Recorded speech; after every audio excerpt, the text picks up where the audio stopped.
다 함께 자리에서 일어나서 사도신경으로 우리의 믿음을 고백하며 종려주일 주일 오부 예배를 삼위일체 하나님께 드립니다. 전능하사 천지를 만드신 하나님 아버지를 내가 믿사오며 그 외아들 우리 주 예수 그리스도를 믿사오니 이는 성령으로 잉태하사 동정녀 마리아에게 나시고 본디오 빌라도에게 고난을 받으사 십자가에 못 박혀 죽으시고 장사한 지 사흘 만에 죽은 자 가운데서 다시 살아나시며 하늘에 오르사 전능하신 하나님 우편에 앉아 계시다가 저리로서 산자와 죽은 자를 심판하러 오시리라. 성령을 믿사오며 거룩한 공예와 성도가 서로 교통하는 것과 죄를 사하여 주시는 것과 몸이 다시 사는 것과 영원히 사는 것을 믿사옵나이다. 아멘.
산을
세상의 모든 헛된 외침보다 능력 있는 말씀 날 의롭다 하며 날 보호하시네 예수의 보혈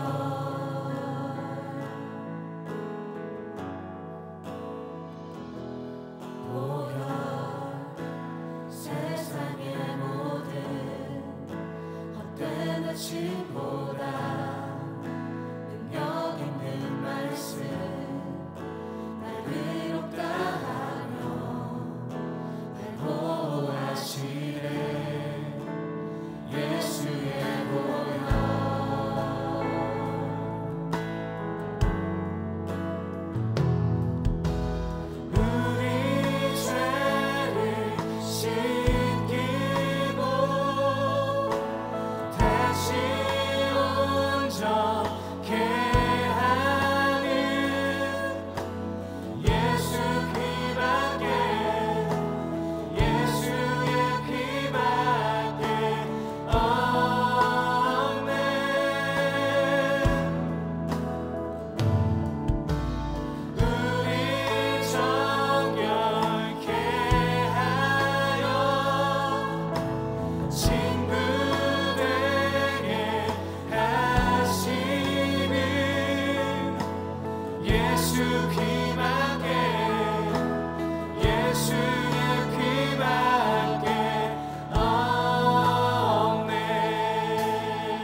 십자가를 우리 한 번 더 찬양합니다.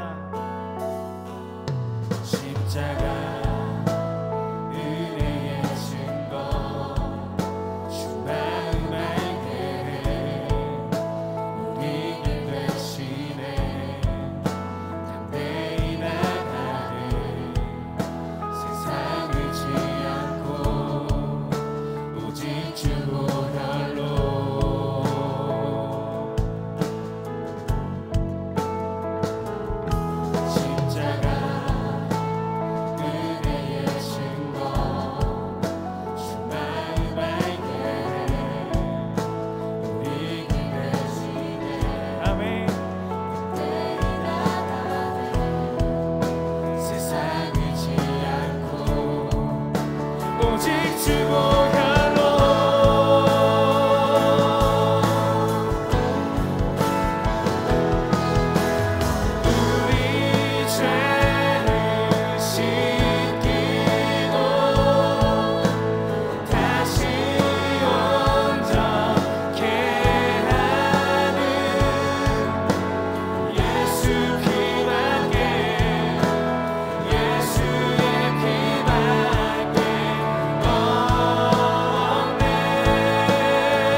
하시고 복을 누리게 하시며 허락하신 은혜에 감사드리며 안전하게 예배할 수 있게 허락하심에 감사를 드립니다. 종려주일을 맞이하여 예배를 드립니다. 인류에게 평화를 주시기 위해 이 땅에 오신 주님을 영접하며 호산나 구원하소서 하고 외치며 구원의 기쁨을 마음껏 찬양하는 예배가 되게 하시고 예배를 통하여 주님의 생명이 우리 삶 가운데 거하며 주님의 풍성한 사랑을 누리며 삶의 자리에서 부활의 기쁨을 전하는 제자들이 되게 하여 주옵소서. 용서의 하나님, 한 주간 살면서 지은 모든 죄를 회개합니다. 주님께 순종하며 맡겨주신 사명을 정성을 다해 감당하겠다 고백하였지만 유혹에 휩쓸리고 시험에 무너지며 나의 그릇된 욕망을 하나님의 무능으로 탓한 것을 회개합니다. 자비하신 하나님, 연약하고 어리석은 우리를 용서하여 주시고 예수님의 보혈로 우리의 몸과 마음에 새겨진 수치와 부끄러움이 벗겨지게 하시고 새로운 삶을 살아가도록 인도하시고 동행하여 주시옵소서. 치유와 회복을 망설이지 않으시는 하나님, 질병과 외로움, 소망을 잃고 괴로워하는 이웃들을 위해 기도합니다. 그들의 마음에 어둠이 틈타지 못하도록 지켜주시고 그들 삶 가운데 동행하시어 주님의 은혜와 사랑이 가득하게 채워주시고 속히 회복되어 동행하시는 하나님을 증거하며 주님을 나타내고 영광 돌리는 복된 증인으로 살아가게 하옵소서. 화해자와 장벽 철폐자로 부르신 하나님, 부르심에 순종하여 다시는 무기를 만들어 전쟁을 연습하지 않는 우리가 되게 하여 주시옵소서. 전쟁으로 수많은 생명이 죽어가는 우크라이나와 핵과 장거리 탄도미사일 실험으로 전쟁 위기를 고조하는 북한 등 주님, 부디 이 가련한 나라들의 진정한 평화를 허락하여 주시옵소서. 전쟁의 위기가 고조되고 있는 세상에서 평화를 선택하고 주님의 은총의 빛을 받아 살면서 사람들의 가슴 속에 그리고 이 척박한 역사 속에 평화와 정의의 씨를 심는 우리가 되게 하여 주시옵소서. 담임 목사님과 강동님의 영육간을 강건하게 하시고 광림교회 모든 기관과 부서 속해 선교회, 지교회와 선교지를 통해 상처받고 소외된 자들이 하나님을 만나 살아있는 소망을 경험하게 하시고 회복되고 치유되는 역사가 일어나게 하셔서 하나님 안에서 살아있는 소망들을 구석구석 전하며 세상에 생기를 불어넣는 광림재단이 되게 하여 주시옵소서. 광림교회 청년부를 이끄신 하나님, 외적 강요에 흔들리지 않는 영혼의 든든함을 허락하여 주옵소서. 주님께서 앞서 걸으신 순환의 골짜기를 통과하면서 우리의 몸과 마음에 밴 어둠이 벗겨지게 하시고 빛의 잔으로 거듭날 수 있도록 하여 주시옵소서. 지금 비록 우리가 사망한 음침한 골짜기를 걷는 것 같다 할지라도 주님께서 우리와 함께 계신다는 사실을 잊지 않게 하시어 예수님을 닮아가기 위한 여정을 계속하게 하여 주시옵소서. 총력전도를 통해 우리들의 가슴과 이웃들의 삶에 주님의 신선한 구원의 바람이 깃들기를 소망합니다. 그 바람의 힘으로 잃어버린 영혼을 되찾고 하나님의 나라가 확장하게 하는 청년들이 되게 하여 주시옵소서. 말씀을 전하시는 목사님에게 주님의 은혜와 성령을 충만하게 부어주시옵소서. 우리의 마음의 말씀이 잘 심겨지게 하시고 삶의 자리에서 주님께 순종할 때 하나님의 복이 흘러넘치는 역사가 일어나게 하여 주시옵소서. 예배를 위해 정성을 다해 헌신하는 모든 자녀들 가운데 주님의 크신 은혜를 부어주시기를 원하며 이 모든 기도 제목들을 이루어 주실 것을 믿으며 예수 그리스도의 이름으로 기도드립니다. 아멘. 하늘에 계신 우리 아버지여, 이름이 거룩히 여김을 받으시오며 나라에 임하옵시며 뜻이 하늘에서 이루어진 것 같이 땅에서도 이루어지이다. 오늘날 우리에게 일용할 양식을 주옵시고 우리가 우리에게 죄 지은 자를 사하여 준 것 같이 우리의 죄를 사하여 주옵시고 우리를 시험에 들게 하지 마옵시고 다만 악에서 구하옵소서. 대개 나라와 권세와 영광이 아버지께 영원히 있사옵나이다. 아멘. 오늘 성경 말씀은 갈라디아서 2장 20절 말씀입니다. 내가 그리스도와 함께 십자가에 못 박혔나니 그런즉 이제는 내가 사는 것이 아니요 오직 내 안에 그리스도께서 사시는 것이라. 이제 내가 육체 가운데 사는 것은 나를 사랑하사 나를 위하여 자기 자신을 버리신 하나님의 아들을 믿는 믿음 안에서 사는 것이라. 아멘.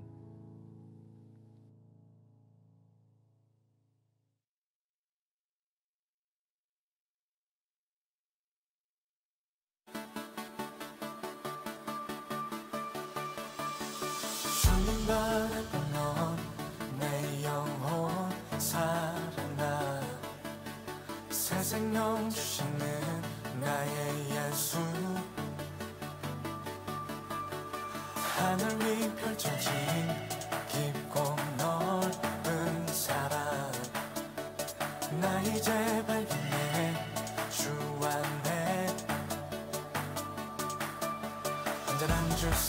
나를 놓지 않네 놓지 않네 끝낼 수 없는 그 놀라운 사랑 그의 사랑 This is real love This is real love Sing this is real love This is real love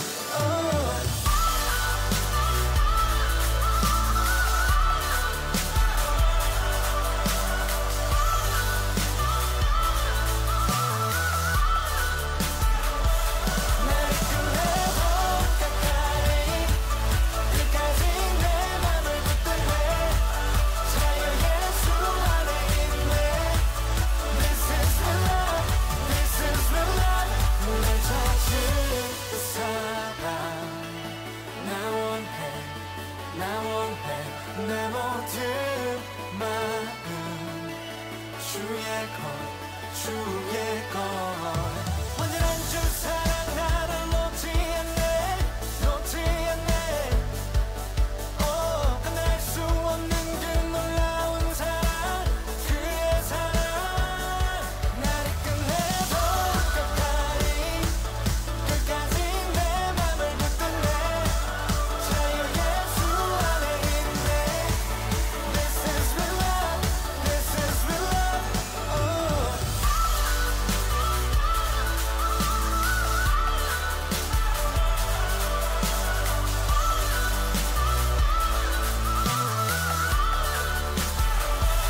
나를 끝내도 끝까지 끝까지 내 맘을 붙들네 자유 예수 안에 있네 So this is real love This is real love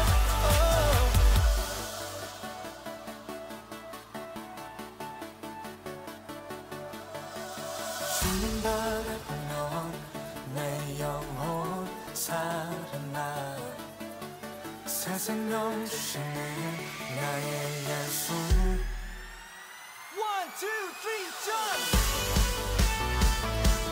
This is real love This is real love This is real love This is real love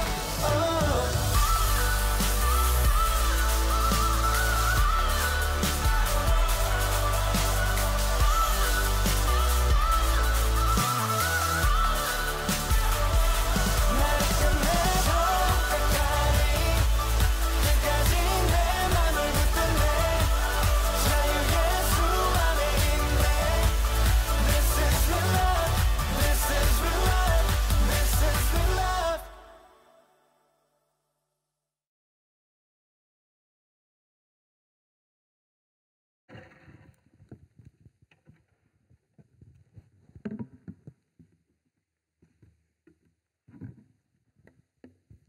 네, 귀한 찬양에 또 은혜 받으신 줄로 믿습니다.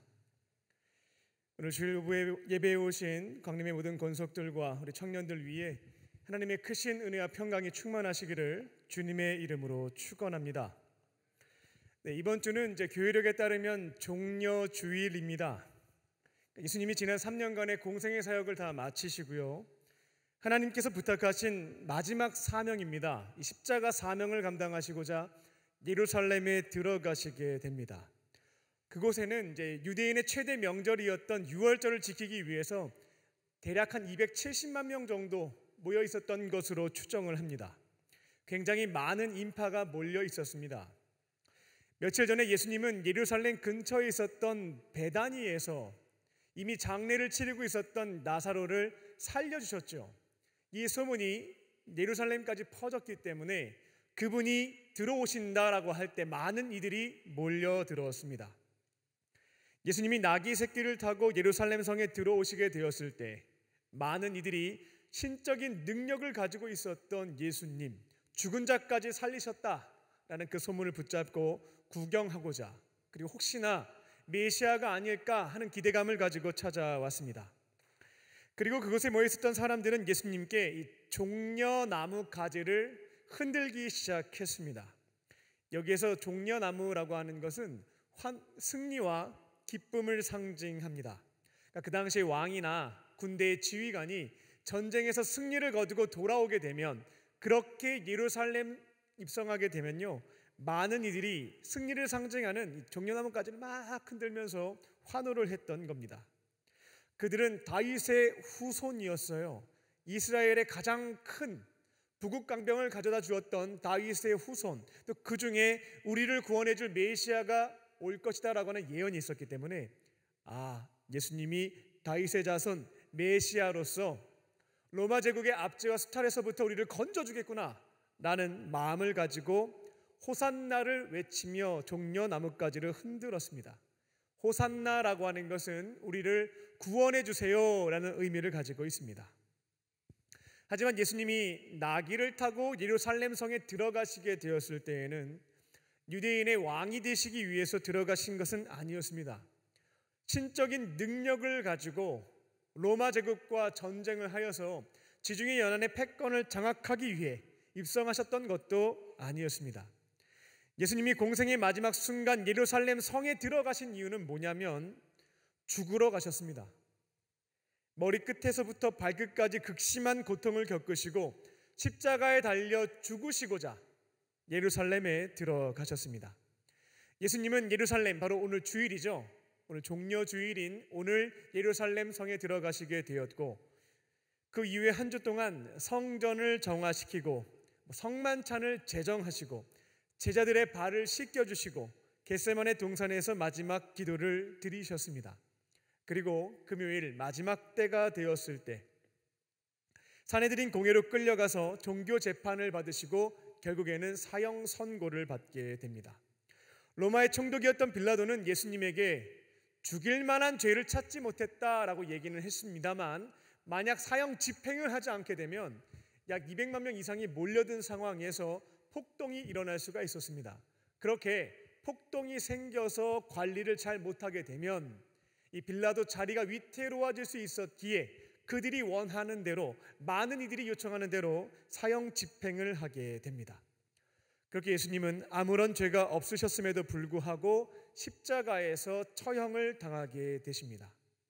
예수님은 재판을 받는 그 과정 중에서도요, 논쟁에서 단 한 번도 지지 않으셨던 신적인 지혜가 있으셨기에 무죄를 입증하는 것에는 아무런 문제가 없었습니다. 그런데 성경 말씀을 보게 되면 이상하리만큼 처음부터 끝까지 침묵하셨고요, 십자가에서 내려오실 수 있는 능력을 갖고 계셨지만 그 또한 사용하시지 않고 그 고통스럽고 비참한 죽음을 다 받으셨습니다.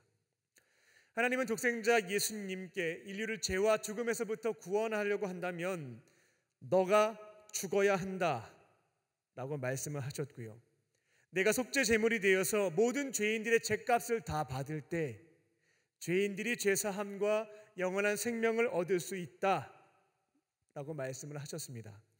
예수님은 3번에 걸쳐서 거절했지만 하나님의 침묵하시는 것을 보고 이것이 주님의 뜻이라 믿고 순종하셨습니다. 그렇게 십자가에서 죄인들이 받게 될 죄의 형벌과 지옥의 저주를 대신 받아주시는 것을 통해서 모든 죄인들이 구원을 받을 수 있는 구원의 문을 활짝 여셨습니다. 이제 하나님은 십자가 대속 사건, 값을 지불하는 것을 통해서 죄를 속량해 주는 것, 씻어주는 겁니다. 이 대속 사건을 통해서 한 가지 새로운 계약을 사람들과 맺게 됩니다. 언약이라고 표현을 하죠. 이제 십자가의 복음을 듣고요, 거절하지 않고 진리로 믿었습니다. 그리고 우리를 구원하시기 위해서 십자가에서 죄값을 다 받으신 예수님을 나의 구원자 주님으로 믿고 영접했습니다. 이처럼 십자가 복음을 믿고 예수님을 영접한 자들에게 죄사함과 동행과 주님을 모시고 사는 동행하는 삶, 천국에서의 영생을 선물로 주겠다라고 새 계약서를 쓰셨습니다. 이곳에 계신 저와 여러분 모두는 이 십자가 복음을 진리로 믿은 사람들입니다. 귀로 들었고 마음으로 믿었습니다. 그리고 나를 살리시기 위해서, 나에게 죄사함과 영원한 생명을 주시기 위해서 십자가에서 그 목숨을 바치신 예수님을 나의 구원자다, 나의 주님이시다 고백하며 마음의 문을 열고 영접했습니다. 믿음의 공동체 앞에서 나의 신앙을 고백하며 아버지와 아들과 성령의 이름으로 세례도 받았습니다. 이제 구원받은 하나님의 자녀가 된 것이죠. 그러면 이제 구원 이후에 우리는 어떠한 삶을 살아가야 될까? 그 질문이 있겠습니다.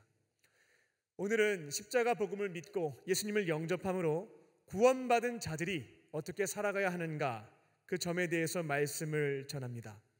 결론부터 말씀을 드리자면 오늘 설교의 제목처럼 나는 죽고 예수로 사는 겁니다. 구원받은 자의 이후의 삶은 나의 옛사람은 죽고 이제는 예수님이 내 안에 사는 것입니다. 오늘 말씀을 듣고 순종하심으로 구원받은 하나님의 자녀로서 옛사람의 삶은 십자가에 못 박으시고 이제는 제2의 인생, 새 사람으로서의 인생을 출발하는 저와 여러분 되시기를 주님의 이름으로 축원합니다. 첫 번째로 옛사람은 예수님과 함께 죽었습니다. 옛사람은 죽었습니다. 본문 20절 상반절입니다. 그리스도와 함께 십자가에 못 박혔나니. 예수님을 나의 구원자 주님으로 믿은 사도 바울은 자신의 실존에 대해서 이렇게 고백을 했습니다. 나의 옛사람은, 죄로 물들었던 나의 옛사람은 예수님과 함께 죽었습니다. 십자가에서 죽었습니다. 여기에 해당되는 헬라어는 시네스타우로마이라는 건데 완료형이 쓰여졌습니다. 완료형이라고 하는 것은 과거에 발생했던 것이 지금까지 영향을 끼칠 때 완료형 시제를 사용을 합니다. 바울은 다메섹 도상에서 부활하신 예수님을 만나게 되었고 이전까지는 예수님 믿는 사람들을 잡아다가 처형하는 박해자로 살았었죠. 근데 부활하신 예수님을 만난 다음부터는 삶이 180도로 바뀌게 되었습니다. 예수님이 구원자다라고 하는 것, 또 십자가 복음을 전파하는 전도자로 살게 되었습니다. 바울은 예수님을 믿게 된 이후에 죄인 중에 괴수, 죄로 물들었던 옛사람, 이것을 십자가와 함께 못 박았다. 옛사람을 죽인 것입니다. 그리고 현재 완료형 시제를 사용해서 여전히 지금도 그 옛사람, 죄로 물들었던 옛사람을 십자가에 못 박고 있습니다 라고 고백한 것입니다. 이제 우리들도 십자가 복음을 듣고요, 진리구나 라고 믿었습니다. 나를 살리시기 위해서 예수님이 대신 나의 죄값을 받으셨구나.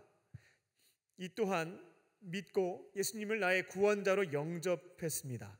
그렇다면 이제 저와 여러분에게 남은 것은 죄인이었던 옛사람을 십자가에 못 박는 것, 그것이 남았습니다. 나의 옛사람을 죽이는 것입니다. 내가 죽고 예수로 사는 것, 이것을 가장 잘 경험할 수 있는 성례전이 하나 있는데요, 그게 뭐냐면 바로 세례입니다. 지금 우리의 세례는 물을 뿌리는 약식으로 진행됩니다만 예수님께서 말씀하셨을 때 세례는 침례를 의미했습니다. 사람을 강가로 데리고 가서 물속에 담갔다가 나오게 하는 방식으로 진행되는 것이 바로 침례였습니다.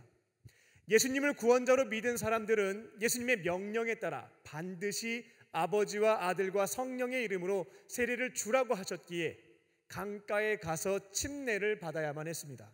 그러면 그들은 침례를 받는 그 자리에서 내가 죽고 옛사람이 죽고 새로운 사람으로 태어나는 것을 체험할 수가 있었습니다.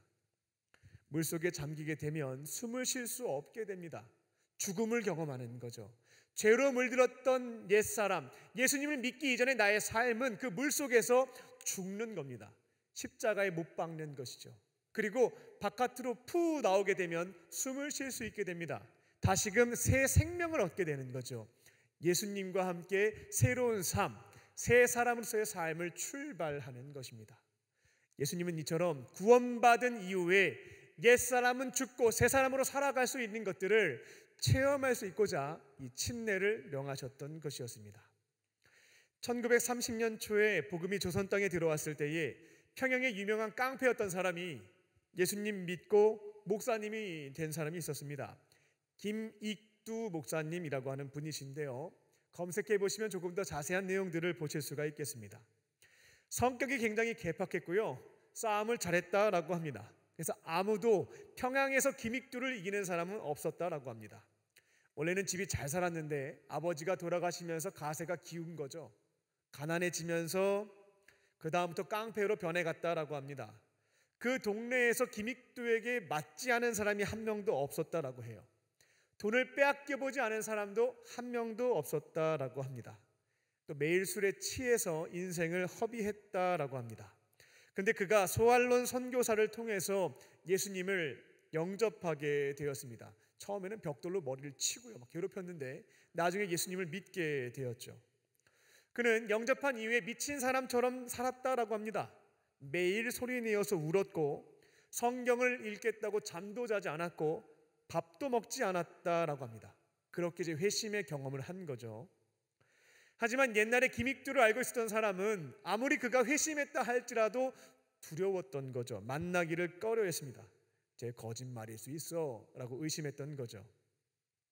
그러자 기믹두는 어떠한 일을 했냐면 옛날에 인간 기믹두는 죽었다 라고 하는 부고장을 마을 곳곳에 뿌렸다라고 합니다. 자세한 내용은 뭐였냐면요, 옛날 기믹두는 죽었다, 이제 살고 있는 기믹두는 옛날의 기믹두가 아니다. 남을 때리고 괴롭혔던 기믹두는 별세했다. 이제 나는 그리스도 안에서 다시 태어난 기믹두이다. 이걸 적어가지고요 동네 사람들한테 쫙 뿌린 겁니다. 그런데 재미있는 점은 뭐냐면 이런 부고장을 받은 사람들이 진짠가 아닌가 시험을 해봤다라는 점입니다. 옛날에 기믹두에게 맞았던 사람이 있었어요. 근데 그분이 이제 기믹두를 시험하기 위해서 구정물을 가지고 가서 뿌려버렸습니다. 휙 뿌린 거죠. 그러자 기믹두는 옷에 묻은 오물들을 다 이렇게 털어내면서 웃었다라고 합니다. 그리고 이렇게 말했대요. 당신 운 좋은 줄 아시오. 옛날 기믹두였으면 당신은 벌써 죽었소. 이런 거 하지 말고 당신 예수나 믿으시오. 이렇게 답변을 했다라고 합니다. 기믹두는 예수님을 믿은 후에 완전히 딴 사람이 되었습니다. 그 이후 신학을 공부하고 목사님이 되었고요, 특별히 신유의 은사를 받게 돼서 한 2만 명의 난치병 환자들을 고쳤다라고 해요. 280개의 교회를 세웠고 20명의 신학생을 공부시키는 사람으로 바뀌었습니다. 근데 이제 이런 간증을 듣게 되면 가슴이 답답해지시는 분들이 있을 겁니다. 아니, 사도 바울도 예수님 만나고 그 삶이 바뀌었다고 하고 이 기믹두 목사님도 예수님 믿고 삶이 극적으로 변화되어서 옛사람은 죽고 새사람으로 살았다라고 하는데 왜 나는 안 되지? 왜 나는 새사람으로 살지 못하는 걸까? 이런 이제 답답함이 생긴다는 것이죠. 왜 이런 차이가 발생할까? 하나님은 공평하신 분이실 텐데 동일한 은혜를 주실 텐데 왜 나와 그 사람은 차이가 있는 것일까? 두 가지 정도 이유가 있겠습니다. 출발점의 문제가 한 가지가 있고요, 두 번째는 순종의 문제가 있습니다. 우리가 새 사람으로 사는 것, 옛 사람이 죽고요 새 사람으로 살아가는 것에 있어서 어떻게 일들을 할 수 있겠는가? 이거는 내가 하는 것이 아니고 내 안에 계신 예수님, 성령님께서 하시는 일입니다. 이제 예수님 믿고 새 사람 되었으니까 옛 사람의 죄악된 모습들은 내가 다 끊어버리겠어. 목표를 세우는 거죠. 어떻게 하면 끊어낼 수 있는지 계획도 세웁니다. 그리고 열심히 노력합니다. 내가 새 사람 됐으니까 이제는 악한 거 끊어버리고 선하게 살 거야. 선하게 살려면 이 정도는 해야 되겠다. 목표 세우고 노력해 나아갑니다. 근데 문제는 3일 안에 다 끝납니다. 그러다 보니까 달라지는 것은 하나도 없고 속상하고 절망스럽기만 합니다. 옛사람은 죽고 새 사람이 돼야 되겠는데 여전히 머물러 있는 것이죠. 이걸 개선하고자 한다면 출발점을 빨리 바꾸셔야 되겠습니다. 새 사람의 출발점은 나에게 있지 않고 내 안에 계신 예수님, 성령님에게 있습니다. 그래서 이제부터는 내가 먼저 목표 세우고 계획 세운 다음에 노력하는 것이 아니고요, 하나님께서 파송하신 가정과 교회와 일터에서 내 안에 계신 예수님께 물어보는 겁니다. 주님, 죄악된 옛사람의 모습, 제가 고쳐야 될 게 뭐가 있겠습니까? 그러면 주시는 마음과 생각들이 있습니다. 혹은 생활을 쭉 하다 보면 예전에는 예수님이 안 계셨기에 문제의식이 하나도 없었어요. 근데 이제는 예수님이 내 안에 함께 계시다 보니까 이건 좀 아닌 것 같다라고 하는 생각과 마음들을 주시는 거죠. 양심을 통해서든 사랑하는 사람을 통해서든 환경을 통해서든 말씀을 통해서든. 그러면 기도의 자리에서 분별하는 겁니다. 그리고 이어지는 게 뭐냐면 도우심을 구하고 순종하는 거죠. 깨닫는 것까지만 하고 머무시는 경우들이 있습니다. 깨닫게 됐고 분별하게 되었으면 내가 바로 시행하지 않고요, 기도의 자리에서 도우심을 한번 구해 보세요. 주님, 용기 좀 주세요. 할 수 있는 사랑을 주세요. 끊어낼 수 있는 의지를 주십시오. 간구하시고 행동해 보는 것입니다. 그러면 출발점이 바뀌고 내 안에 계신 주님께 도우심을 구하면서 순종하기 시작하면 새로운 삶, 새 사람으로서의 삶을 출발하실 수 있게 됩니다. 그리고 이렇게 여러분들이 살아가셔야 교만에 빠져서 넘어지는 일을 방지하실 수가 있겠습니다. 내가 목표 세우고 계획한 다음에 하면 잘 되면 교만이고 안 되면 절망입니다. 잘 되면 아이고 역시 나는 계획한 대로 다 돼, 난 훌륭해 하다가 넘어지는 것이고요, 안 되면 역시나 나는 안 된다, 뭘 해도 안 된다, 절망에 빠지는 거죠. 근데 출발점이 예수님이 되어서 그 말씀에 따라 도우심을 가지고 순종하게 되면 넘어질 일이 없습니다. 실제로 나는 시킨 것 한 것밖에 없기 때문에 교만할 것도 없고 절망할 것도 없기 때문에 그렇습니다. 구원이의 삶은 무엇이냐면 옛사람을 십자가에 못 박는 것입니다.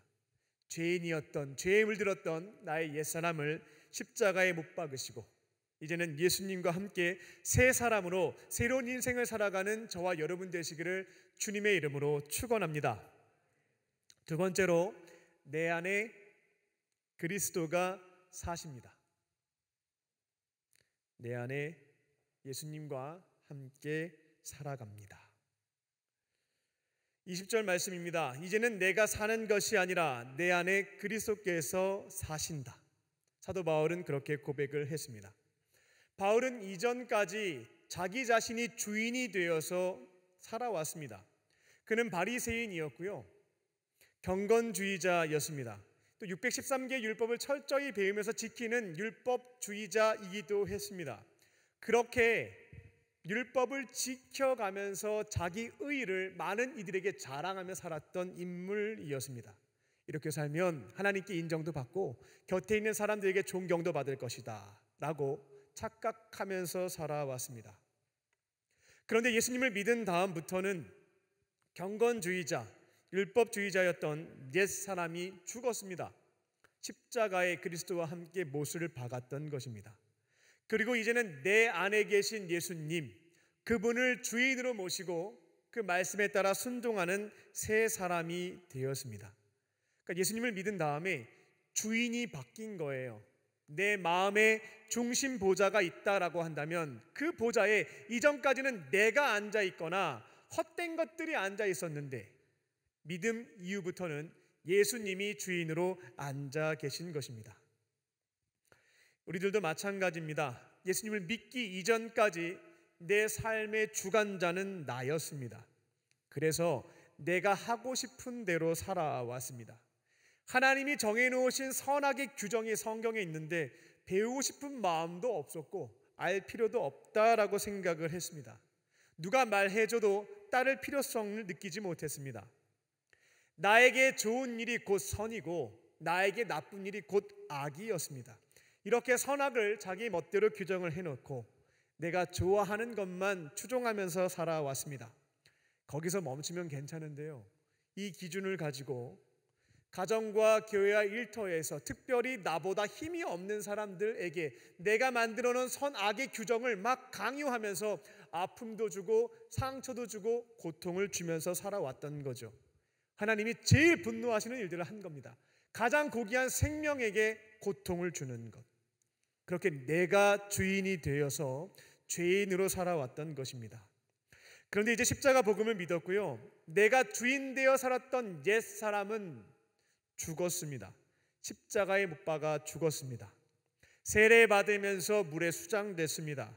그래서 이제 남은 것은 내가 육체 가운데 사는 것은 내가 주인 되어 사는 것이 아니라 내 안에 그리스도께서 사신다, 예수님을 내 삶의 주인으로 모시고 살아가는 것이다 라고 사도 바울이 고백한 것입니다. 예수님은 구원받은 자들에게 가끔씩 놀러 오시지 않습니다. 가끔씩 오실 때 임재라는 표현을 쓰죠. 나에게 임재해 주세요. 근데 구원받은 사람들에게 성령님은 임재하시지 않고 내주하십니다. 내주라고 하는 것은 뭐냐면 같이 사는 겁니다. 그래서 저희 안에는, 우리 안에는 살아계신 예수님이 내주 함께 살고 계십니다. 구원 이후의 삶은 내 안에 계신 예수님을 나의 주인으로 모시고 내주하시는 그분께 뜻을 물어가며 순종하며 사는 것입니다. 예수님께 물어보고요, 걸음마부터 다시 시작하는 겁니다. 옛사람은 죽고 새사람으로 응애하고 태어났기에 하나씩 둘씩 배워가는 것입니다. 그래서 앞으로 예수님 믿고 세례를 받게 되시는 분들은 고민을 많이 하셔야 되겠습니다. 예전에는 내 기준을 가지고 사시면 되었겠습니다만 이제는 내 삶의 중심보좌에 예수님이 앉아 계십니다.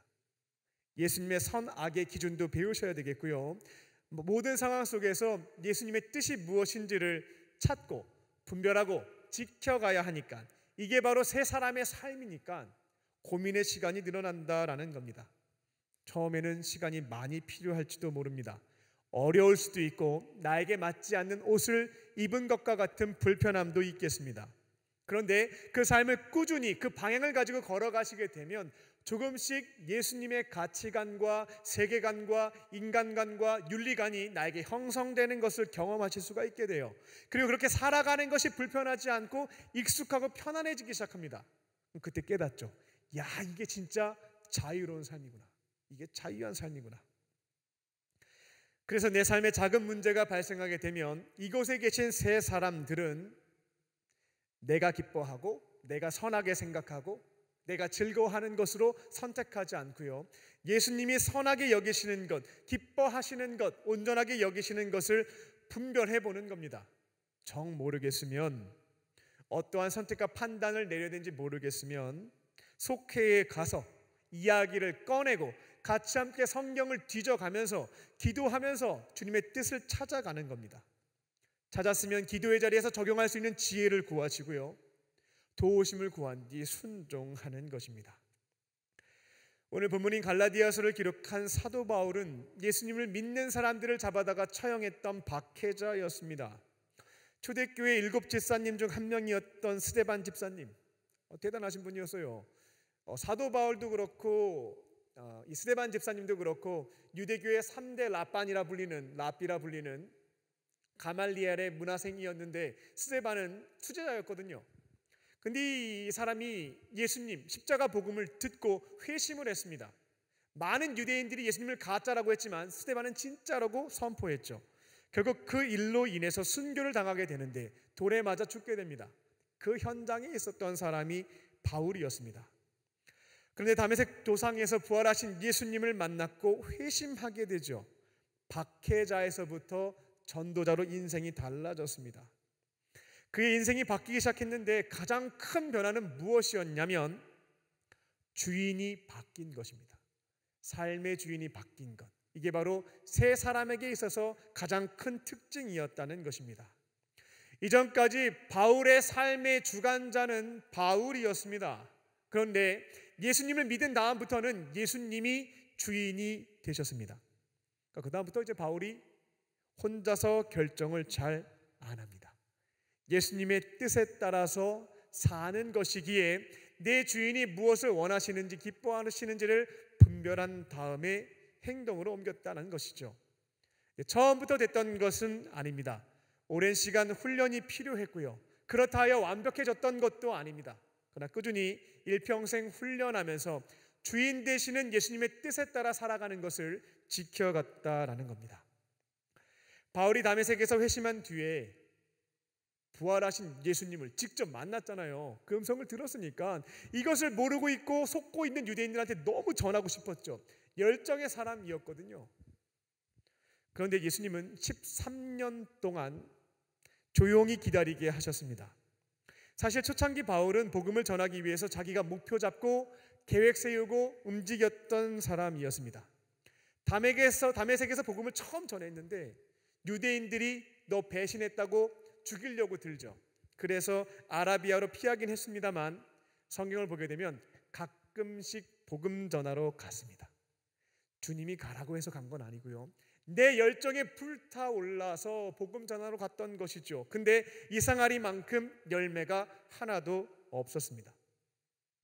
3년 동안 준비를 철저하게 해서 예루살렘 중심부로 가게 되죠. 그때에도 복음을 전하기 시작하는데 유대인들의 반응이 좋지가 않습니다. 다른 제자들보다 공부도 많이 했고요. 3년간 준비했거든요. 막 복음을 듣고 회심이 일어나야 되는데 유대인들은 바울을 죽이려고 했습니다. 예수님의 제자들은 이러한 바울을 믿어주지 않았습니다. 그래서 바울은 또다시 어떠한 열매를 얻지 못하고 고향 다소로 돌아오게 되죠. 그리고 10년의 세월이 흐르게 됩니다. 예수님을 믿고 옛사람은 죽었는데요, 아직 새 사람이 되어서 장년에 이르는 분량에 도달하지는 못했습니다. 어린 아이였던 것이죠. 여전히 내 삶의 주인은 예수님이 아니라 바울 자신이었던 것입니다. 그러니까 복음을 전하는 문제에 있어서도 예수님의 뜻이 무엇인지 묻지 않았고 자기가 하고 싶은 대로 움직였던 것입니다. 그러다 보니 열매가 없었던 것이죠. 주님의 일하심이 없었기 때문에 그렇습니다. 그렇게 13년이라는 세월이 지나고요, 바울이 생각하지 못했던 사건이 그에게 발생하게 됩니다. 바울의 타이밍은 곧바로 복음 전하는 거였는데 예수님은 13년 뒤가 바울이 일할 때다라고 보셨던 거였죠. 그래서 갑자기 뜬금없이 바울의 집에 바나바가 찾아오게 됩니다. 그리고 안디옥 교회에서 같이 목회를 하자고 바울이 제안한 것이 아니라 바나바가 찾아와서 제안을 하게 됩니다. 그렇게 주님의 때에 주님의 부르심을 받고 안디옥 교회로 가게 되죠. 주님의 부르심에 순종하니까요, 열매가 막 생겨나기 시작했습니다. 그렇게 교회가 성장해 나가기 시작하는데 성령께서는 바울에게 1년이 되었을 때 너는 이제 이방 지역에 가서 복음을 전해야 된다라고 말씀을 주시게 되죠. 본인이 1년간 목표한 다음에 그 다음에 이제 교회가 잘 성장하면 선교지로 가야지, 이런 계획을 세웠던 것이 아닙니다. 주인 되시는 예수님께서 말씀하셨고 그때마다 순종을 해왔던 것입니다. 그렇게 1차 전도 여행을 시작했습니다. 이전까지 내가 주인이 되어서 목표를 세우고 계획을 만든 다음에 노력을 해왔다면 이제 새 사람이 되신 여러분들은 주어진 그 자리에서 사명을 감당하며 기다리는 겁니다. 그러면 내 타이밍과는 조금 어긋날 수는 있겠는데요, 예수님의 타이밍에 나에게 주시는 말씀, 부르심들이 있습니다. 그러면 그때 도우심을 구하고 순종하는 것이죠. 사도 바울은 이와 같은 경험을 그 이후에도 하게 되는데요, 2차 전도 여행을 할 때에 소아시아 북쪽으로 가서 복음을 전하는 목표를 세웠습니다. 가면 돼요. 그런데 자꾸만 길이 막히는 것입니다. 예전 같았으면 내가 이 문제를 어떻게 해결할 수 있을까 고민하면서 답을 찾고 실행에 옮겼을 텐데, 근데 사도 바울은 달라졌죠. 고민합니다. 주님의 뜻이 있지 않겠는가? 기도하기 시작합니다.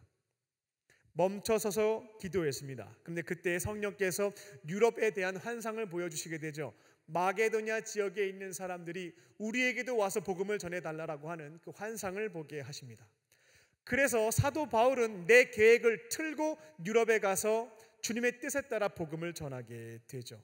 그 발걸음이 유럽의 2000년의 역사를 바꿔버리게 될지 모른다.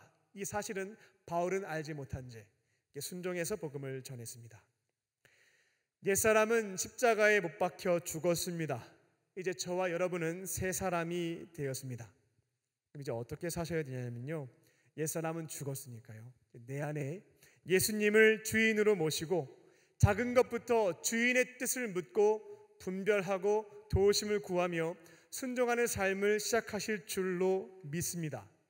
그렇게 주인이 바뀐 삶, 주인의 타이밍에 순종하며 살아가는 저와 여러분 되시기를 주님의 이름으로 축원합니다. 끝으로 예수님을 위해서 살아갑니다. 새 사람은 남은 인생을 예수님을 위해서 사는 것입니다. 바울은 갈라디아서 2장 20절 후반부에서 이제 내가 육체 가운데 사는 것은 나에게 남은 인생은 나를 사랑하사 나를 위하여 자신을 버리신 하나님의 아들을 믿는 믿음 안에서 사는 것이다. 나를 사랑하사 자기 목숨을 바치신 예수님을 위해서 남은 여생 바치겠습니다 라고 고백한 것입니다. 바울은 예수님 만나기 전에 죄 많이 졌거든요. 큰 죄 많이 졌습니다. 예수님을 가짜라고 말했고 진짜라고 말하는 사람들을 잡아다가 처형하는 일들을 했습니다. 하나님 입장에서는 대역죄인이죠. 근데 이 대역죄인을 처형하시지 않고 예수님이 만나주신 겁니다. 그리고 내가 진짜 살아계신 하나님의 아들이다라고 하는 것을 너무나 특별한 체험을 통해서 믿을 수 있도록 하셨습니다. 바울은 3일 동안 앞을 보지 못하게 되었는데 그때 내 죄에 대한 벌이구나 생각하면서 철저하게 회개를 했습니다. 회개한 바울을 예수님께서는 고쳐주셨고요, 앞을 보게 해주셨습니다. 이 사인을 통해 너의 죄가 사함을 받았다라고 하는 것을 알려주셨죠. 사도 바울은 이와 같은 은혜 체험을 한 뒤에 나를 살려주신 예수님 위해서 남은 인생 드리겠습니다, 충성하겠습니다 라고 고백을 했던 것입니다. 예수님은 우리를 살리시기 위해서 우리에게 구원의 선물을 주시기 위해 그 값을 지불하셨습니다. 대가를 지불하신 겁니다. 십자가에서 목숨을 바치셨는데요, 우리는 예수님께서 십자가에서 자기 생명을 바치시는 그 대속의 은혜로 인해서 구원을 받을 수 있게 된 겁니다. 죄사함도 받고 하나님의 자녀도 되었고 주님과 함께 동행하는 삶, 죽음 이후에 천국에서 영원히 살 수 있는 그런 구원의 선물을 받았습니다. 이 진리를 진짜로 믿었어요. 또 경험하고 있습니다. 기대하고 있습니다. 이게 정말이라면 남은 인생은 어떻게 살면 되겠습니까? 나를 구원해 주신 예수님, 그분을 위해서 살아가는 것입니다. 나를 살리시고자 자신의 생명을 바치신 그분, 그 은혜를 기억하면서 감사합니다, 고맙습니다, 찬양하며 사는 것이고요, 나를 살리시고자 생명을 바치신 그분의 뜻이 무엇이었을까, 그 유지를 찾아서 지켜가는 겁니다.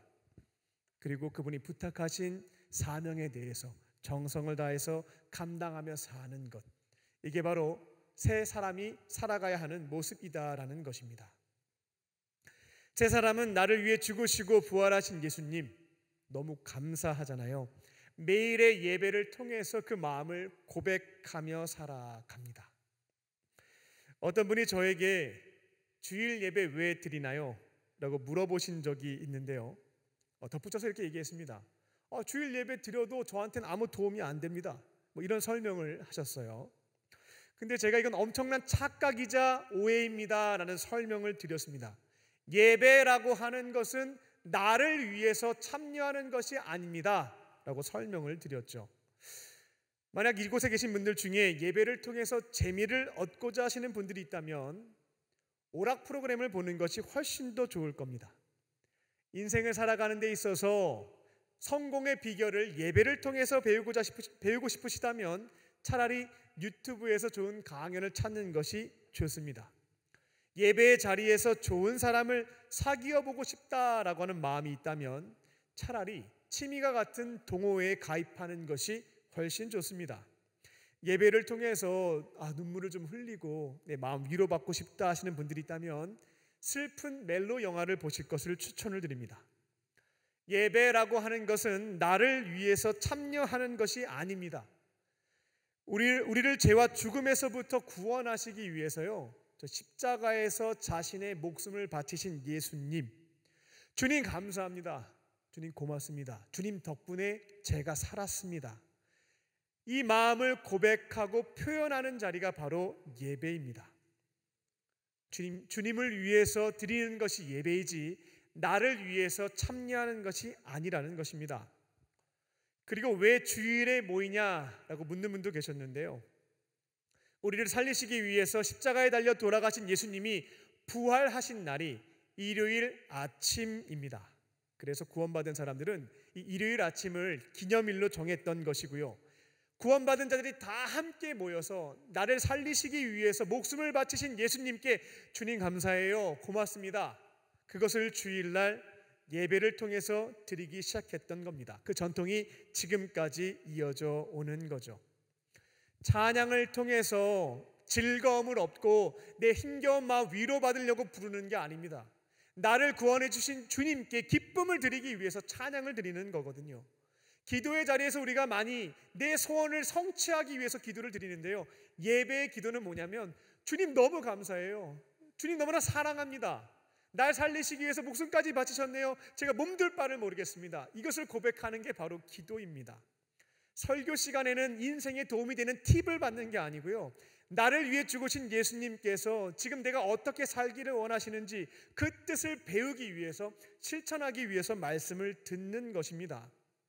헌금 시간에는 어려운 교회에 내가 좀 도와야 되겠다 적선하는 것이 아니고요, 날 구원해 주신 주님께 너무나 감사하는 마음으로 헌금을 드리는 것입니다. 이 헌금을 통해 믿음의 공동체도 유지하고 구원받지 못한 사람들을 위해서 선교하기 위해서 이 헌금을 드리는 것이죠. 그래서 구원받은 사람들은 일요일이 되면 주님의 죽으심과 부활을 기억하면서 예배당에 함께 모여 예배를 구경하지 않고 드리는 것입니다. 세 사람은 두 번째로요, 예수님의 뜻을 지켜가는 삶을 살아갑니다. 그래서 구원받은 사람들은 예수님이 나에게 주신 그 사랑을 내 곁에 있는 이들에게 흘려보내는 것들을 지켜가는 것이죠. 예수님이 내가 너희를 사랑했던 것처럼 너희도 서로 사랑해라, 또 직접 발을 닦아주시면서 이렇게 사랑을 실천해야 된다라고 말씀하셨기에 날 위해 죽으신 그분을 위해서 그 뜻에 따라 사랑하며 사는 그 삶을 지켜가는 것입니다. 그리고 세 사람은 세 번째로 예수님이 부탁하신 일, 사명을 위해서 살아갑니다. 사명은 간단하죠. 영혼들 구원해서 제자로 만드는 일입니다. 예수님이 우리에게 부탁하신 일이기 때문에 이것을 위해서, 예수님을 위해서 사명을 감당하는 것입니다. 가끔씩 제가 이런 질문을 받을 때도 있습니다. 목사님, 전도 왜 하나요? 청력전도 왜 하나요? 근데 그때마다 제가 깜짝깜짝 놀랍니다. 아니, 맛집을 가도 맛이 좋으면 좋아하는 사람들에게 소개를 하는데 십자가 복음을 들었습니다. 그로 인해서 내 모든 죄 사함을 받았습니다. 창조주 하나님이 모든 것을 책임져 주시는 그분의 자녀가 되었습니다. 거룩하신 주님을 어떻게 하면 만날 수 있을까? 근데 내 안에 모시고 동행할 수 있게 됐습니다. 죽은 다음에 어떻게 될까 두려워 죽겠는데 죽음 이후에 천국에서 영생까지 약속받게 됐습니다. 이것을 믿었고 경험했고 기대하는 사람인 거죠. 근데 이거를 사랑하는 사람한테 안 알려준다라고 하는 것이 말이 되지가 않습니다. 따라서 전도라고 하는 것은 의무사항이 아니라 진짜 십자가 복음을 믿었고 구원을 경험한 사람이라면 전도하지 않을 수가 없는 것입니다. 사랑하는 사람한테 이 좋은 것을 말 안 해줄 수가 없는 것이죠. 그런데 우리가 전도를 힘들어하는 이유는 영혼구원의 사명을 괴로워하는 것은 결과를 만들어내야 한다라고 하는 부담 때문에 그렇습니다. 복음을 전하는 것까지는 내가 하겠지만 그 사람을 구원시키는 것, 교회에 데려오는 것, 이게 너무 힘들기 때문에 전도의 부담을 느낀다라는 것이죠. 근데 죄송합니다만 이거는 오바입니다. 전하는 것까지가 우리의 역할입니다. 그 사람의 마음을 바꾸시는 분은 하나님이시고요, 그 사람이 복음을 믿을지 말지는 그 사람의 자유의지, 선택입니다. 이것까지 우리가 바꿀 수는 없다라는 것이죠. 하나님의 영역은 하나님께, 사람의 영역은 사람에게 맡겨놓고 나에게 주어진 것은 복음을 전하는 것, 거기까지만 감당하시면 되겠다는 겁니다. 예수님도 고향에 가셔서 복음을 전하셨죠. 근데 고향 사람들은 콧방귀도 뀌지 않았습니다. 저 목수 요셉 아들 아니야? 무슨 소리 하는 거야? 듣질 않았어요. 어떠한 기적도 행하지 못했고 않으셨고 어떠한 열매도 맺지 못하시면서 한탄했다라고 하는 기록이 성경에 있습니다. 예수님이 직접 전도하셔도요 거절했던 사람들 많았습니다. 그리고 예수님이 전도할 때 이렇게까지 지침까지 주셨어요. 복음 전했는데 그 사람이 안 믿는다? 그러면 먼지 털고 나와라 라고 말씀하셨습니다. 복음을 제발 믿어주세요. 예수님 제발 믿어주세요. 교회 한번 제발 나와주세요. 애원할 필요가 여러분에게 없다라는 겁니다. 오히려 그렇게 하면 복음의 가치를, 구원의 가치를 땅에 떨어뜨릴 수 있기 때문에 한번 전하고 듣지 않으면 먼지를 털고 나오라고 말씀하셨던 것입니다. 세 사람은 사랑하는 사람들에게 복음을 전하는 것을 통해서 영혼 구원을 합니다. 그리고 속회로 안내해서 주님의 제자로 길러냅니다. 이처럼 주의 사명을 감당하는 것이 예수님을 위하여 사는 것이고 주님께 기쁨을 드릴 수 있는 세 사람의 삶입니다. 말씀을 맺겠습니다. 이제 십자가 복음을 믿고 예수님을 영접함으로 구원을 받으셨다면 옛사람, 죄에 물들었던 옛사람은 주님과 함께 십자가에 못 박으실 줄로 믿습니다. 그리고 새 사람이 되셨다면 삶의 주인을 담대하게 교체하십시오. 나에서부터 예수님으로 교체하는 것입니다. 이제는 모든 상황 속에서 내 주인이신 예수님의 뜻을 묻고 분별하고 도우심을 구하며 순종하는 삶을 지켜갑니다. 그리고 예배를 통하여 감사와 찬양을 우리 주님께 드리시고요, 사랑을 실천함으로 그분의 뜻을 받듭니다. 영혼 구원과 제자 삼는 사명을 감당하심으로 주께서 부탁하신 사명도 이루어 갑니다. 남은 인생 우리를 구원해 주신 예수님을 위해서 살아가는 저와 여러분 되시기를 주님의 이름으로 축원합니다. 기도하겠습니다. 살아계신 하나님, 이곳에 있는 우리들은 예수님의 십자가 대속 사건으로 인하여 죄사함과 영원한 생명을 얻은 구원받은 하나님의 자녀들입니다. 예수님께서 우리에게 주신 사랑과 은혜를 기억하며 새 사람으로 주와 함께 동행하며 승리하는 삶을 살게 하여 주시옵소서. 옛사람을 십자가에 못 박게 하여 주시고 이제는 내 안에 계신 예수님을 주인으로 모시고 그 뜻에 따라 순종하는 삶, 예수님을 위하여 살아가는 그 인생을 걸어갈 수 있도록 성령께서 함께 하시고 인도하여 주시옵소서. 그렇게 하실 줄 믿고 감사드리오며 예수님의 이름으로 기도합니다. 아멘. 오늘 주신 말씀을 기억하며 주 안에서 내 영혼 함께 찬양하시겠습니다.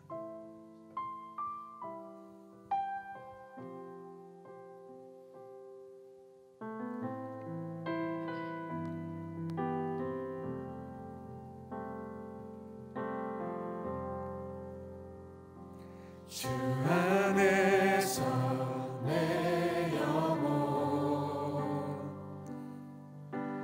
다시 태어나 이전 것은 지나고 새롭게 됐네. 죄로 물든 내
각자에게 주신 말씀을 붙잡고 기도하겠습니다.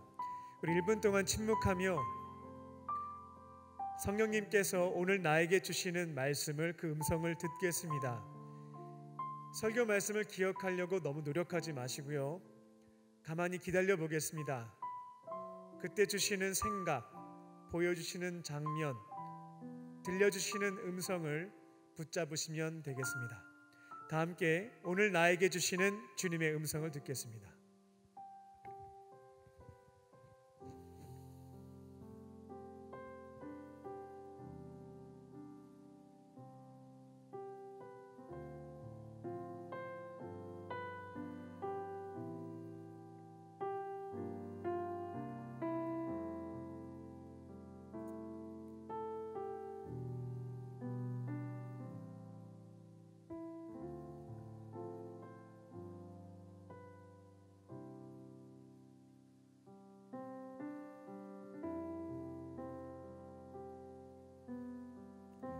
각자에게 주신 말씀을 붙잡고 우리 합심하여 기도하겠습니다. 주신 음성이 잘 모르겠다 하시는 분들은 설교 말씀을 들으면서 새롭게 결단한 것을 가지고 기도하시면 되겠습니다. 이 시간 나에게 주신 말씀을 붙잡고 우리 합심하여 우리 통성으로 주 앞에 기도하겠습니다. 살아계신 아버지 하나님, 이 시간 주 앞에 간절한 마음으로 간구합니다. 주께서 말씀하시는 것, 순종하는 것 삶을 지켜가겠습니다. 잘 될 때마다 주께 영광 돌려드릴 수 있게 하여 주시고, 될 때에도 실족하지 않고 선하신 하나님의 뜻이 있음을 신뢰하며 감사함으로 받으며 살아가겠습니다. 하나님, 주께서 나에게 주신 은혜와 사랑 기억하면서 주 앞에 예배드리는 삶 지켜가겠습니다. 나를 위해서 예배를 청리하는 것이 아니라 나에게 은혜를 주신 분께 마음과 뜻과 정성을 다하여 예배를 드릴 수 있게 하여 주시고, 그 자리에서 주시는 은혜를 충만하게 경험하며 내 곁에 있는 자들에게 흘려보내며 살아가는 그 삶을 살아갈 수 있도록 성령님 역사하여 주시옵소서. 나를 구원해 주신 예수님께서 나에게 명령하신 바 내 곁에 있는 자들에게 사랑을 흘려보내며 살 수 있기를 원합니다.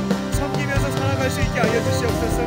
나 자신을 낮추게 하여 주시고 상대방을 높이며 섬기는 그 삶을 지켜가게 하여 주옵소서. 하나님, 죽어가는 영혼들이 있을 때 복음 전하여서 이 좋은 복음을 전하여 그들 예수님의 은혜 안에 살아갈 수 있도록 전도할 수 있는 새로운 일을 가져옵니다. 아버지 하나님, 기억하여 주사 그 은혜 가운데 걸어가시도록 성령께서 역사하여 주시옵소서. 하나님, 이제는 죄로 물렸던 옛 사람을 십자가에 못 박고 예수님과 함께 새 사람이 되어 살기를 원합니다. 하나님, 주와 함께 동행하며 나의 주인 되시는 예수님의 음성에 순종하며 새로운 삶을 걸어갈 수 있도록 은혜 베풀어 주시옵소서. 인생 주의 주를 기쁘게 주시고 예배하고 사랑하며 선포하며 살게 하여 주시옵소서. 살아계신 아버지 하나님, 예수님의 십자가 대속의 은혜로 우리를 구원해 주시니 감사합니다. 이제 옛사람은 십자가에 못 박고 새 사람으로 살기를 원합니다. 내 안에 내주하시는 예수님의 음성을 들으며 주님의 뜻에 순종하며 살아가는 새로운 길로 걷게 하여 주시옵소서. 내 삶의 주인을 예수님으로 모시게 하여 주시고 작은 것부터 그 뜻을 분별하며 순종하는 그 삶을 지켜가게 하여 주옵소서. 남은 인생은 나를 위해 목숨을 바치신 예수님을 위해서 살기를 원합니다. 예배를 드리며 사랑하는 마음을 고백하게 하시고 내 곁에 있는 이들을 섬기는 것을 통해 그 뜻을 지켜가게 하시고 영혼 구원과 제자 삼는 사명을 통하여 주께서 부탁하신 일들을 감당해 나아갈 수 있는 남은 인생이 되게 하여 주시옵소서. 성령께서 함께 하시고 인도하실 것을 믿사오며 살아계신 예수님의 이름으로 기도합니다. 아멘. 우리에게 말씀을 주신 주님께 감사의 박수를 올려드리겠습니다.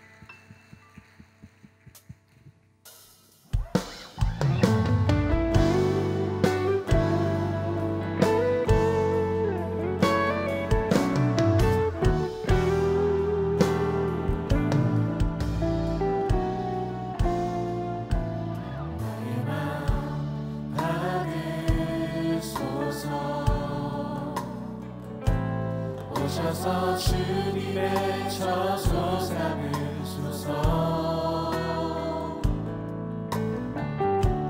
나의 전부이신 주님의 마음을 받아주소서. 내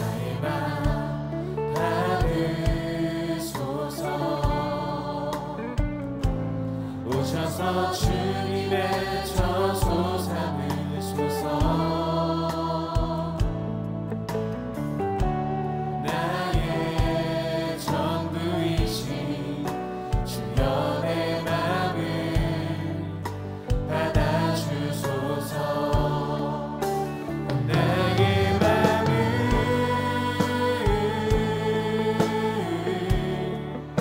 주님께 열었으니 주여 내게 오셔서 내 맘에 거하여 주옵소서. 주가 기뻐하는 주의 성전 되게 하소서. 시간 우리 다 함께 일어나셔서 찬양합니다. 나의 마음 받으소서. 나의 맘 받으소서. 오셔서 주님의 처소 삼으소서. 나의 전부이신 주여 내 맘을 받아주소서. 나의 맘을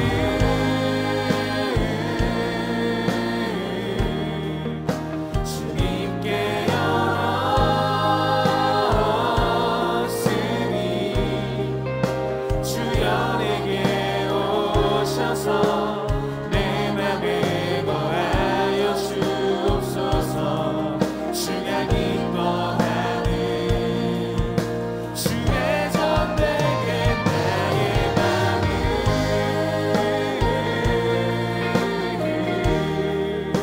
주님께 열었으니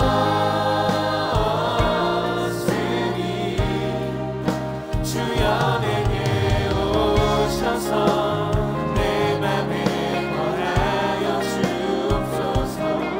주가 기뻐하는 주의 성전 되게 하소서.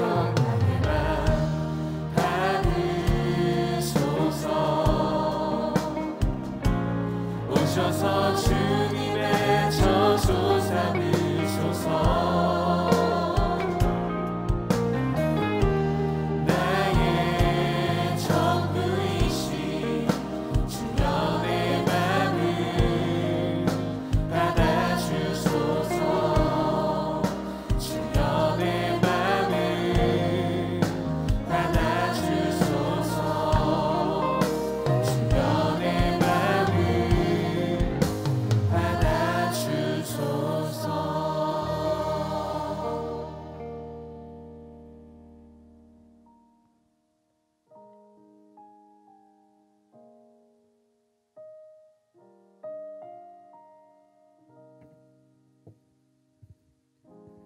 사랑과 자비가 충만하신 하나님, 이 시간 삼위일체 하나님께서 우리에게 주신 생명과 구원, 동행과 영생의 은혜에 감사하며 우리에게 있는 오병이어와 두렙돈을 주 앞에 올려드립니다. 주님 기쁘게 받아주시고 하나님의 나라와 그 영광을 위하여 사용하여 주시옵소서. 예물이 쓰여질 때마다 따뜻한 주님의 손길이 전해지게 하여 주시고 주님 없이 절망 가운데 살고 있는 자들이 살아계신 주님의 은총을 느끼며 그 품에 돌아와 구원받는 역사가 이루어지게 하여 주시옵소서. 예물을 드린 손길을 기억하여 주사 넉넉함으로 채워주시고 하나님의 교회와 어려운 이웃을 섬기는 축복의 통로로 살아가게 하여 주시옵소서. 예물을 드리지 못한 자들도 있습니다. 그 어려운 형편을 위로하여 주시고 하나님께서 기뻐하시는 삶을 통하여 예물을 드리게 하여 주시옵소서. 이 시간 몸도 마음도 영혼도 질병으로 인하여서 고통받는 우리의 지체들을 위해서 기도합니다. 금과 은은 내게 없으나 내게 있는 것 내게 주노니 곧 나사렛 예수의 이름으로 모든 질병은 떠나갈지어다. 떠나갈지어다. 성령께서 친히 안수하여 주시고 기름 부어주사 모든 질병에서부터 깨끗함을 얻게 하여 주시고 치유와 회복의 은총을 내려 주시옵소서. 건강 되찾게 하여 주시고 영육간의 강건함을 힘입어서 주의 영광 위에 살아갈 수 있는 주님의 제자들 되게 하여 주시옵소서. 이제 말씀을 붙잡고 세상으로 나아갑니다. 옛사람은 십자가에 못 박게 하여 주시고 새 사람으로 예수님을 내 안에 모시고 승리하는 삶을 살게 하여 주시옵소서. 성령께서 함께 하시고 인도하실 것을 믿사오며 살아계신 예수님의 이름으로 기도하옵나이다. 아멘.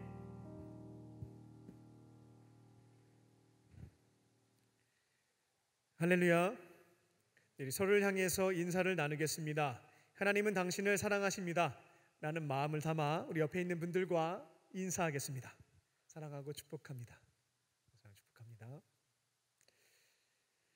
돌아오는 금요일은 성금요일입니다. 그러니까 예수님이 십자가에 달려 돌아가신 날, 금요일 오후 3시쯤인데요. 그것을 기념하여 금요일 저녁 8시에 성금요 성만찬 예배가 있습니다.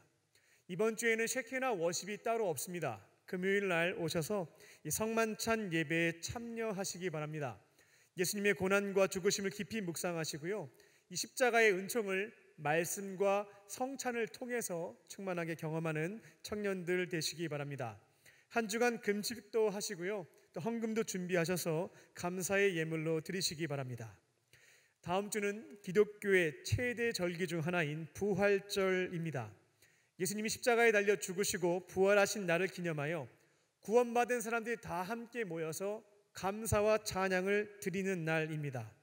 다음 주에는 모든 구원받은 우리 LFC 청년들이 예배당에 모여서 부활하신 예수님께 감사의 예배 드리시고요, 부활하신 예수님을 내 안에 모시고 새 사람으로 살아가는 삶의 시작을 다시 출발하시기 바랍니다. 부활주일 저녁에는 세례와 입교식이 있습니다. 이번에는 감사하게도요 23명의 청년들이 세례와 입교를 하게 되었습니다. 코로나로 인하여 어려운 상황이었지만 하나님의 은혜로 복음을 전파함으로 많은 청년들이 구원받을 수 있게 되었고 우리 믿음의 공동체 한 식구로 살아갈 수 있게 되었습니다. 남은 기간 동안에 성령 충만한 세례와 입교식이 될 수 있도록 기도해 주시기 바랍니다. 상반기 총력 전도가 오늘부터 시작됩니다. 주보에 이 카드가 들어 있었을 텐데요, 이제 여러분은 한 달 동안 라이프 가드가 되어서 물속에 빠져 있는 사람들에게 생명줄을 던지게 됩니다. 그렇게 건져내어 살리는 것입니다. 지난주에 숙제를 한 가지 내어드렸는데요, 기도의 자리에서 하나님께서 건져내길 원하시는 사람을 물어보고 주시는 마음이 있으면 속회에 가서 적어야 된다, 숙제를 좀 드렸는데요, 오늘 속회로 모이게 되면 잠깐 기도하시고요, 성령님께서 말씀하신 그 사람을 여기에 적으시면 되겠습니다. 저는 잘 모르겠어요 하시는 분들은 요즘 교회 잘 안 나오는 내 친구, 사랑하는 가족, 구원받지 못한 사람의 이름을 이곳에 적으시면 되겠습니다. 4월 한 달 동안 행사만 하고 일만 하다가 끝나는 일은 이런 불상사는 없었으면 합니다. 이 한 달의 기간 동안 이곳에 있는 모든 청년들이 살아계신 주님과 친밀한 교제를 나누시고요, 내 삶에서 역사하시는 하나님의 은총의 손길을 경험할 수 있었으면 합니다. 그 일환으로 내가 적고 싶은 사람 적지 않고 기도하면서 주시는 사람 적는 것을 출발한 것입니다. 기억하시고 이번 한 달 동안 영혼도 구원하시고 예수님과 친밀한 교제를 나누는 우리 청년들 되시기 바랍니다. 우리 보아워 전도팀에서 부활절 전도를 합니다. 돌아오는 토요일이고요, 4시 반에 교회로 모여주시면 한강공원으로 이동하여 찬양도 부르고 또 전도지도 준비하여서 노방전도를 한다라고 합니다. 함께 부활의 기쁜 소식을 한강에 있는 사람들에게 전하길 원하시는 분들, 또 마음에 감동 주시는 분들은 신청하셔서 함께 동참하시기 바랍니다. 다른 광고는 주보를 참고해 주시기 바랍니다. 오늘 교회에 새로 나오신 분이 있으면 인도자와 함께 자리에서 일어나 주시기 바랍니다. 중심으로 환영하겠습니다.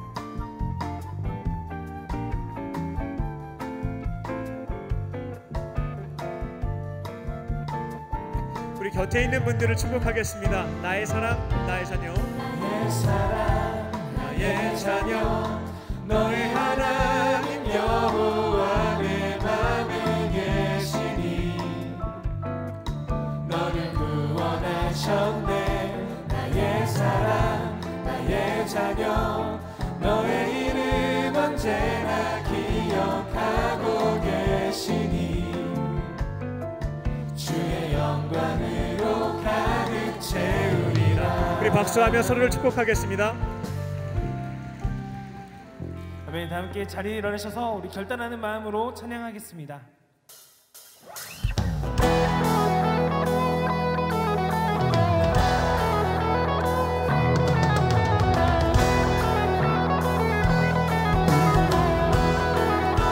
함께 노래합니다. 메마른 광야와 땅들이 기뻐하며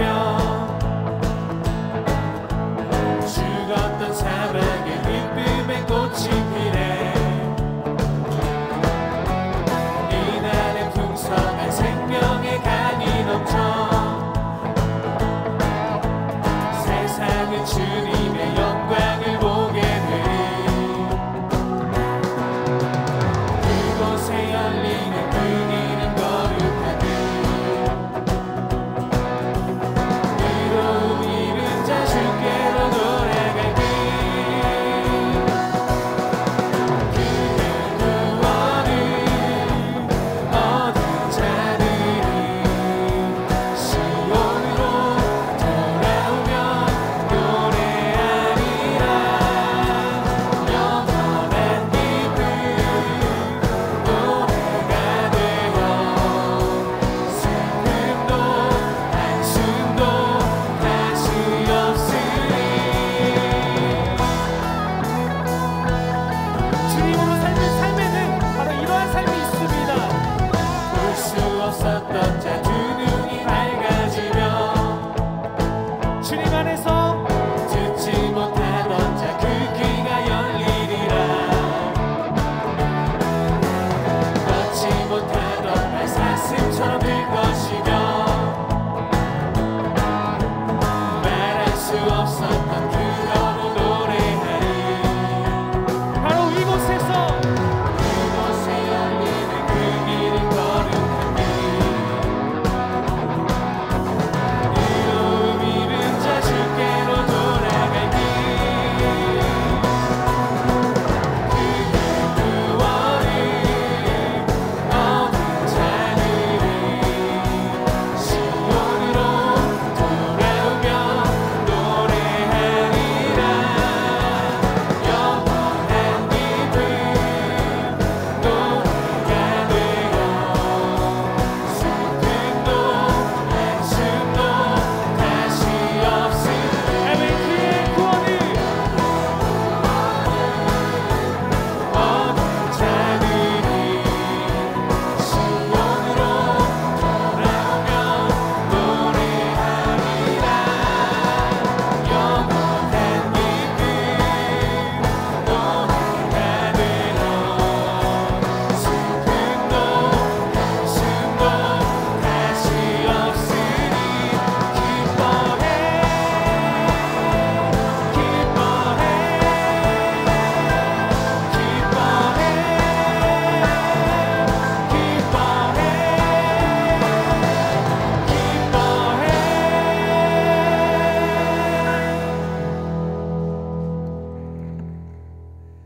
이제는 우리 주 예수 그리스도의 은혜와 아버지 하나님의 크신 사랑하심과 성령님의 함께 하심이, 옛사람은 십자가의 못을 받고 이제는 예수님을 내 삶의 주인으로 모시고 새로운 삶을 살기로 결단한 광림의 권속들과 청년들 머리 위에 지금부터 영원토록 함께 하시기를 간절히 축원하옵나이다.